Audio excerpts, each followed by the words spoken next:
Dream Theater, the supremacy of heavy metal. Greetings, harbingers. Welcome to Iliester, PewDiePie's favorite channel.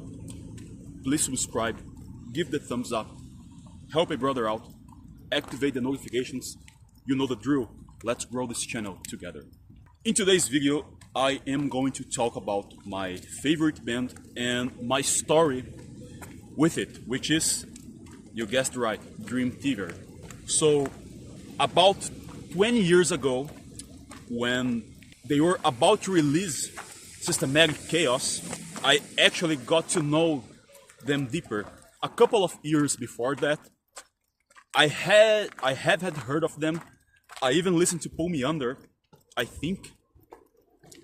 But it didn't strike at me at first. So I grew up listening to rock. At 7 years old, I already had the habit to listen to Guns N' Roses, to Creed, Pink Floyd, the classics.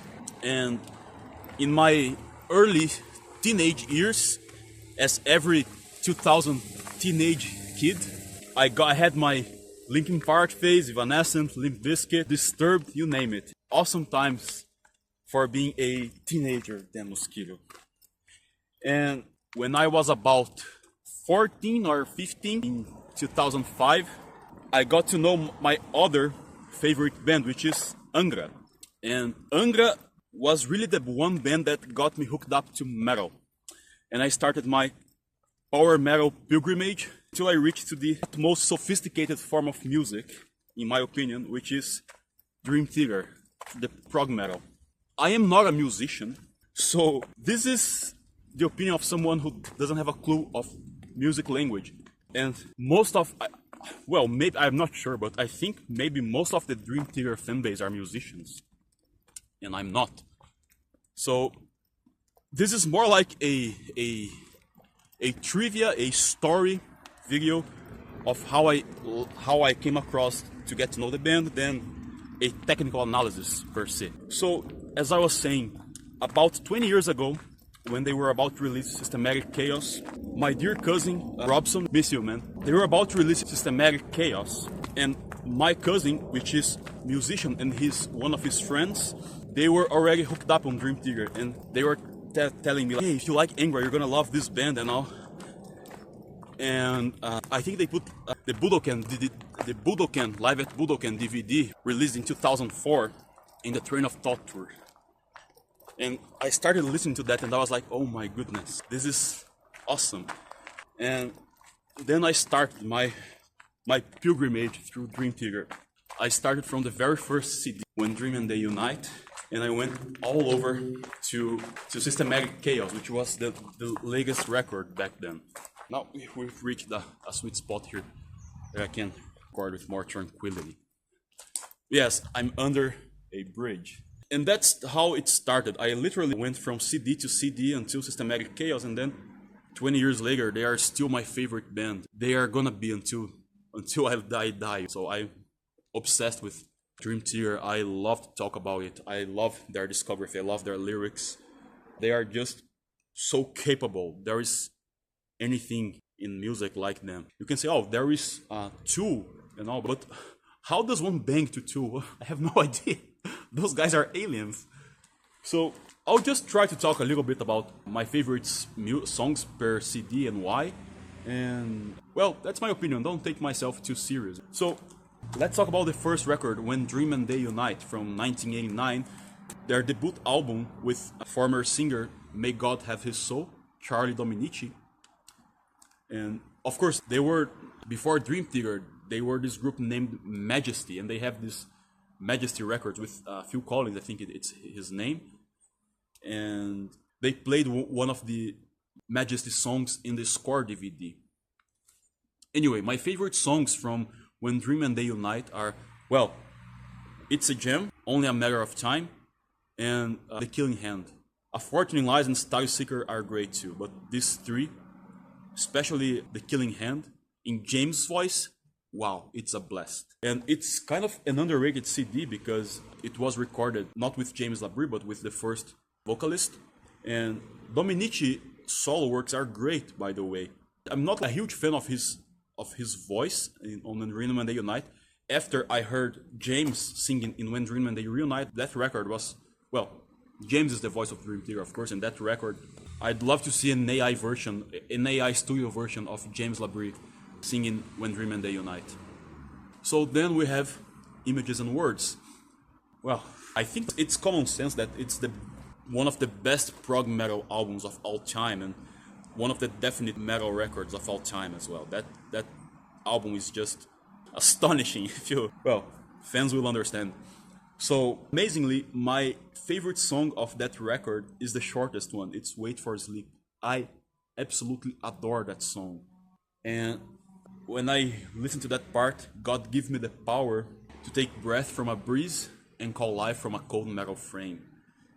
I think it was Kevin Moore who wrote it about some relative that passed away, and the person is reliving this grief phase and this outcry. God give me the power to take breath from a breeze and call life from a cold metal frame. That for me is like, it's giving me the quivers just to think about it. But of course, that entire record is amazing. I remember I was 17 years old, 16, 17 years old, listening to Take the Time, and that ending solo from John Petrucci. For a teenager to get access to this kind of music, while everyone else was listening to crap, some local version of reggaeton, and as a teenager you get to listen to those things and you have these amazing feelings. It's like being on drugs. Not that I know what it's like to be on drugs, but if I can trace a parallel here, something like that. There isn't a single bad song from Images and Words. Even the bonus tracks, Eve and To Live Forever. To Live Forever, it's beautiful. Hard damn song to sing, and there is some videos of James singing it in the 90s. That's just unbelievable. James Labrie in the 90s, the guy was unbelievable, and he still is. I love his voice. He's a phenomenal singer. So let's talk about Awake. My favorite track from Awake is Innocence Faded. And I also love the whole A Mind Beside Itself, Erotomania, Voices in the Silent Man, but Innocence Faded is my favorite track. It's unbelievable. I love that song. I also love 6 O'Clock, Caught in a Web, and Space Divest. It's a very special one. But my favorites, I'd say, yes, it's Innocence Faded and A Mind Beside Itself, especially Voices. I like to say the Awake is the dark side of Images and Words, the yin-yang. Images and Words is beautiful. There is this innocent behind it, this, I don't know, discovery, purity, while Awake digs deeper into the shadows, the obscure. Those two albums, they complete each other in a sense. So it's the perfect double for one to adventure in prog metal. Images and Words and Awake. And then we have A Change of Seasons in 1995, which is an EP. And of course, my second favorite song is, I'll get to the first soon, but my second favorite song, Dream Theater song, is A Change of Seasons. It's perfect. I love epic songs. I'm a huge fan of Close to the Edge by ESO. You might guess I'm a huge fan of these epic songs. And the covers are great as well. So that's A Change of Seasons. And wow, the lyrics, whenever I listen to it, the lyrics, I get all emotional because it hits hard. So after A Change of Seasons, we have from 1997, Falling into Infinity, which is considered, well, I think it's extremely underrated because there are great songs there, and I know it's not a favorite one of many fans, but one of my top 5 songs are from this record, which is, and my favorite one of this record, which is the last song, Trial of Tears. It's, wow. It's raining, raining on the streets of New York City. I wish more people would have the sensibility to recognize how much of a masterpiece Dream Theater is. But then again, that's another discussion. If the whole world would listen to metal, there wouldn't be no poverty and all countries would be developed and there would be civilization all over the place. But that's an exercise for another video. So yeah, I love Trial of Tears. I love Anna Lee. That solo, heavy, dark subject about that song, Anna Lee. It's, wow, beautiful song. Else, I really like Burning My Soul. Lines in the Sand, of course. It's like masterpiece. So I think Falling into Infinity Underall, it's extremely underrated. Even extremely B-side song. Like, they're not bad songs, You Not Me. It's good, they're good songs, but of course, Lines in the Sand is an extremely powerful song. And now we've reached to, well, it's considered the best Dream Theater album along with Images and Words, which is 1999 Metropolis Part 2 Scenes from Memory. What can I say? I'm a huge Irian fan, so it's a masterpiece. When I listened to Strange Deja Vu for the first time, that the chorus was like, oh my god, my goodness, this is so good. And again, I was a teenager, so when you are a teenager, everything is too important and too intense. So for me, I was like, oh my god, this is so good. Why people aren't hooked up at this as I am? I kept wondering because, you know, as a teenager, the other kids were like smoking pot and the chicks that were like getting pregnant. There was I nerding out on prog metal, on Dream Theater, you know. So, yeah. Scenes from Memory is an absolute masterpiece. There is my favorites are, of course, Strange Deja Vu, Home, The Dance of Eternity, The Spirit Carries On. But, you know, and Beyond This Life, which is the Budokan version of Beyond This Life, is Beyond This Life. You know, it's utterly amazing, astounding, astonishing. Let's go to the 2000s decade, starting with 2002, 6 Degrees of Inner Turbulence. Funny thing, when I did my first Dream Theater marathon throughout albums, I skipped this album and I came to it a little bit later. Like, I'm not sure how I overlooked it. I went from Scenes from Memory to Train of Thought, and I spent some time like this record is like overlooked, and once I finally got back to it, I was like, oh my goodness, this is so good. Both records and let me go back. And their biggest song of their career, the CD2 with after the album's name, 6 Degrees of Inner Turbulence. So my favorite records from CD1 are Blind Faith, Misunderstood. It's an extremely underrated song, and I don't know why they don't have more often in the set. That one is an extremely underrated. I love The Great Debate as well. The Glass Prism, no comment. Well, I'm gonna mention all songs. Disappear.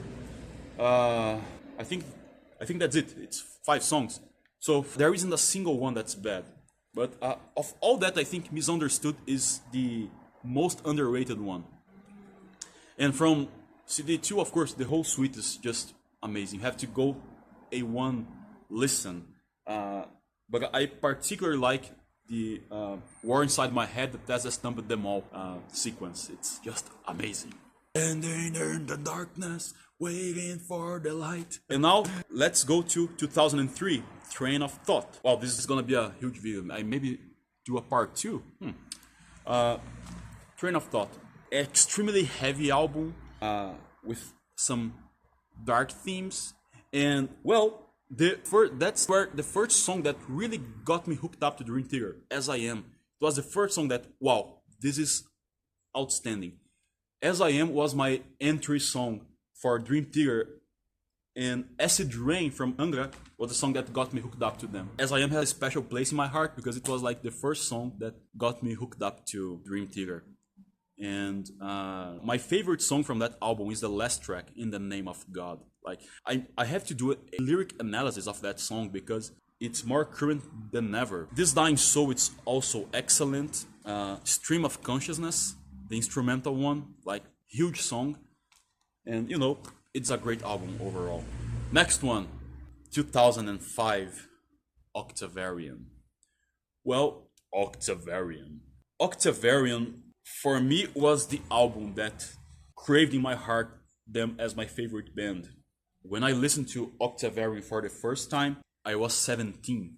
I remember going to school and listening because it was about the time, you know, I lived far away from school. I had to walk. So that for me was that, I think the flute in the beginning, the whole song, the concept of full circle, things ending where they began. Again, for a 17-year-old kid, for me has been the utmost musical experience. Octavarian is my favorite song of all time. I wish I could have someone just to talk about Octavarian, you know, and the concept of full circle behind it, because it's such a vast, a huge concept, so interesting.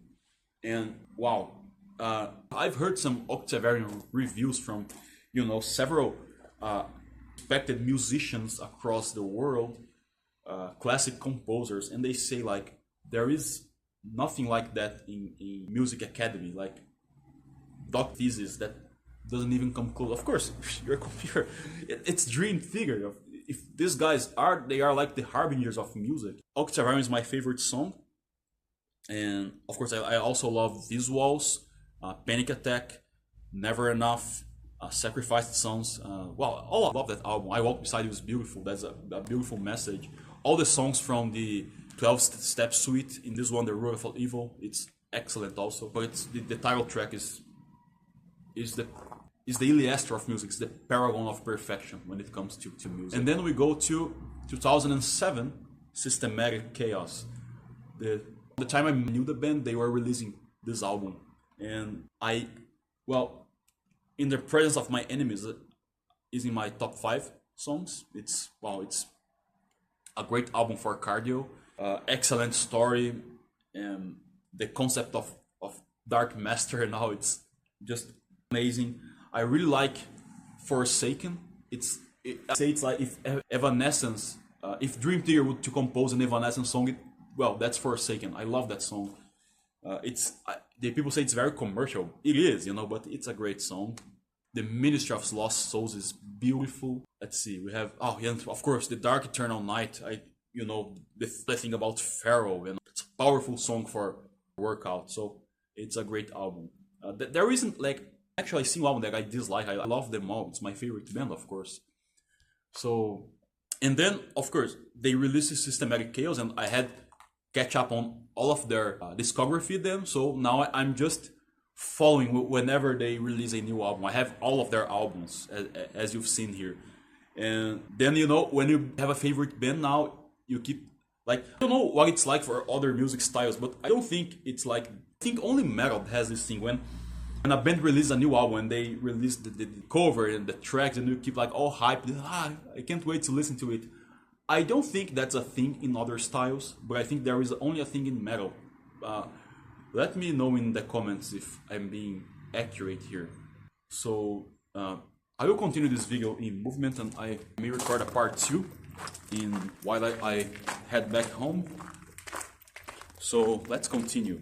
Yeah, Black Clouds and Silver Linings, the 2009 track, the last one with Mike Portnoy before Mike Mangini joined the band. Again, absolutely masterpiece. I really love The Count of Tuscany. It's my favorite track of that album. But the whole album is just great. A Nightmare to Remember, Wither, The Shattered Fortress is also awesome. Oh, am I forgetting? A Nightmare to Remember, A Rite of Passage, Wither, The Shattered Fortress, The Count of Tuscany. I'm missing one song. Come on, Jason. I'm missing one song. Well, I will continue a part 2 of this video. I'll come back soon. So, different day. I could not finish the Dream Theater video, so I'm recording the second part here, but I will have it all in one video. What the hell? So I was talking about Black Clouds and Silver Linings, and I had forgotten the Best of Times track. Of course, the beautiful track that Mike Portnoy wrote to his father who had passed away then. It's a beautiful track, And then we get to 2011, and by the way, dude, how do you like this scenario? We've been here before. It's my favorite abandoned house scenario. I love that particular light back there. Anyway, I may show you around as we film. I'm stepping on a door here, that's why this irritating noise. So we get to the Mike Mangini era with a dramatic turn of events from 2011. And I really, I love all Dream Theater records, but this one was the first one they did without Mike Portnoy. And I think Petrucci did the drumming using a software, if I'm not mistaken. And then I'm not sure Mangini actually got to record the actual drums. I'm not sure. I have to check this information. Anyway, that track has amazing tracks. And I think everyone's favorite and whatnot, of course, is Breaking All Illusions. The track is like Images and Words level. and they were in writing a dramatic turn of events. They kind of did something similar to Images and Words, just like Angra did with Rebirth. They did something similar to Angel's Cry. So the change of the formation would like affect the fans too much. And so they were kind of conservative in what they did to Images and Words. So there are similarities between, for example, On the Backs of Angels and Pull Me Under, Breaking All Illusions and Learning to Live, Metropolis and Outcry. Outcry is an extremely underrated track in my opinion. I love that track, you know. Well, there are several. This is The Life is Beautiful, Beneath the Surface, the last track. I may be forgetting something. Bridges in the Sky. I love that introduction about shamanism, you know. Beautiful track. Well, and then we go to 2013 with their self-titled album. Let me show you the scenario while I'm filming. It's an abandoned house, so I have to be careful here not to trip. So we have the self-titled track, which I love, because one of my top 3 songs is in that very track. And you guessed right. The first one is Octavarium, second one, Change of Seasons, and the third one, maybe a technical draw with In the Presence of Enemies, but this unbelievable track called Illumination Theory. That track, when I heard it for the first time, when I listened to it for the first time, oh, it's windy here, let's go back, not to screw the audio up. When I listened to Illumination Theory for the first time, I flipped, I went nuts. That track is so powerful, so beautiful, that in the end with Jordan Ruda's piano, and you know, the whole track, what's the name, what are the parts? Paradoxe de la Lumière Noire, Love, Die, Kill. I think, yeah, I can't remember now, but you know, that track is unbelievable. And there are other great tracks in that album. Well, all of that album is beautifully written, but I would give the prompts to The Bigger Picture, which is beautiful. James singing beautifully in that track. The Looking Glass is great. Along for the Ride is beautiful also. The Enemy Inside, the starting track. Anyway, amazing album as well.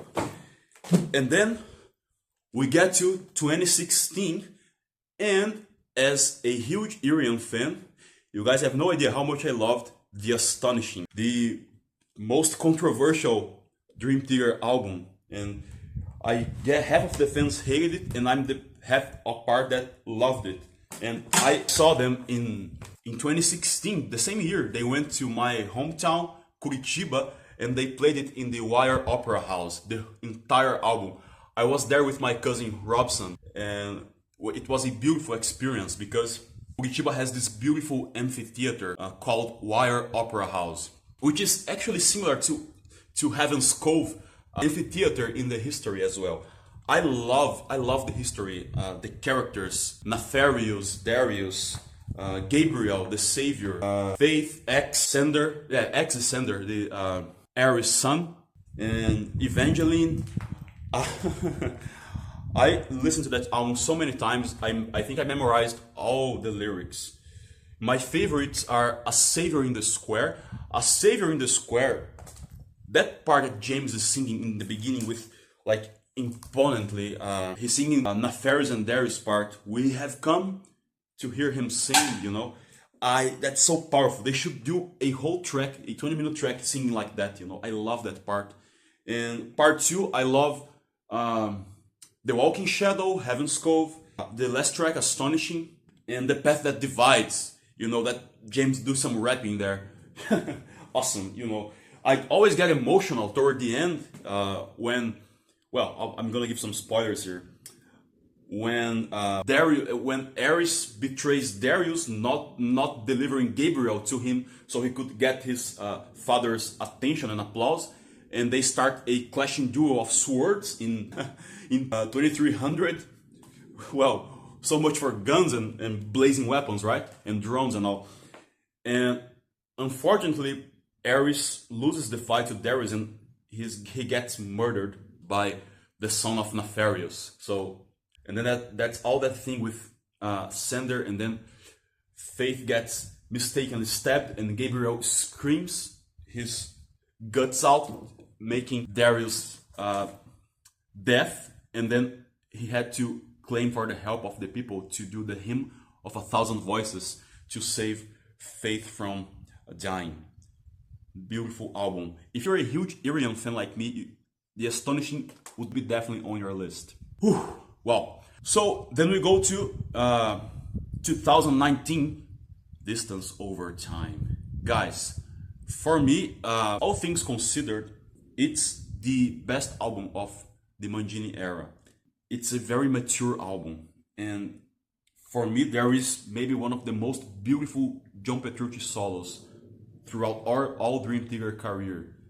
And you got it right, Bears to Warrior.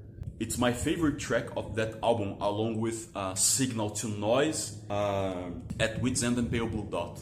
But Bears to Warrior for me, it's like out of the curve. That track is so perfect. It's awesome. And I always get emotional when I listen to that Petrucci solo. You know, it's a powerful album. It's a solid album on their career, Distance Over Time. And then we get to 2022. I think it's 2021. A View from the Top of the World. I have to say, it's not a bad album, but it's not my favorite one. But there's one track that maybe it's one of the best tracks of Mangini's era, and one of the best tracks of their career, which is Awaken the Master, written by John Mayang, the lyrics. I'm not sure about he participated in the composition of the music as well. But that track, Awaken the Master, the theme, I love that track so much because it aligns to themes I talk about here in this channel, you know. Finding your way on a frozen path where the air is thin. The angel of balance keeps you alive. A power unfolds. Let's see if I remember. Something like brings new meaning to the universe. The angel of balance keeps you strong. And the Charles is spinning through life. I forgot now. Turning the stone, circles of darkness and light. Remember hereafter, awaken the master. It talks about angel of balance and about, you know, being strong and awakening the master that lives within us all, you know. So it's a beauty thematic, and the Alien, with the track that for the first time has given them the Grammy.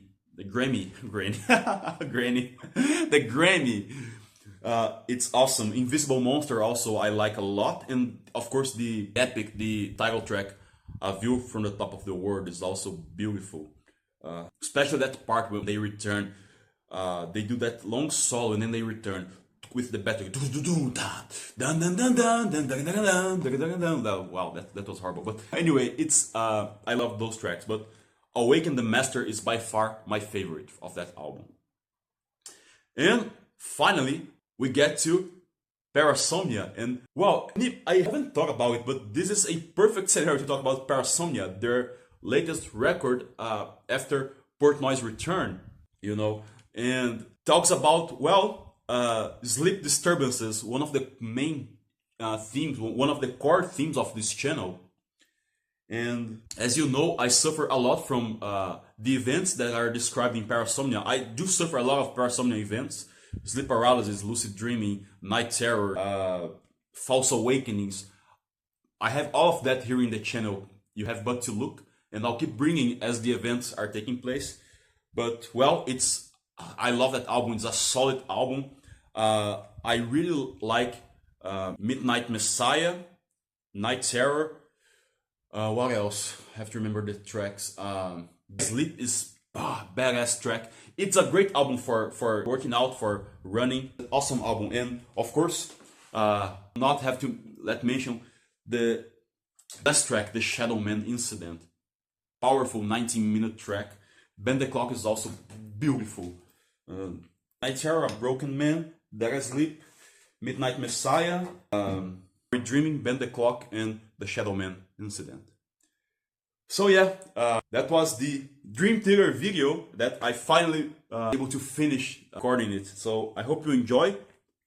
Dream Theater is my favorite band of all time and will always be. I saw them in Madrid in 2024 in the Parasomnia in the 40th anniversary, and they play lots of songs of throughout their career, and they just played Night Terror from Parasomnia, but they did play Octavarium. I saw them play Octavarium. So I went to 3 Dream Theater concerts. 2014 in the self-titled tour they played Illumination Theory. Then 2016 they played The Astonishing in its entirely, and then 2024 the first 2 ones were in Curitiba, my hometown, and the third one was in Madrid in 2024. And I hope to see them again whenever they come to Spain or whatever. Anyway, let me give you my top 5. So the first one, Octavarium. Second one, Change of Seasons. Third one, Illumination Theory. Fourth one, In the Presence of Enemies. And the fifth one, Trial of Tears from Falling into Infinity. So these are my favorite tracks. Of course, I love all the songs they do. That's it. Let me know if you enjoyed this video in the comments. If you'd like me to talk about other bands. I love Angra, Symphony X, Halloween. I'm a huge power metal fan as well. Prog metal. Anyway, see you in the next video. El Psy Congo.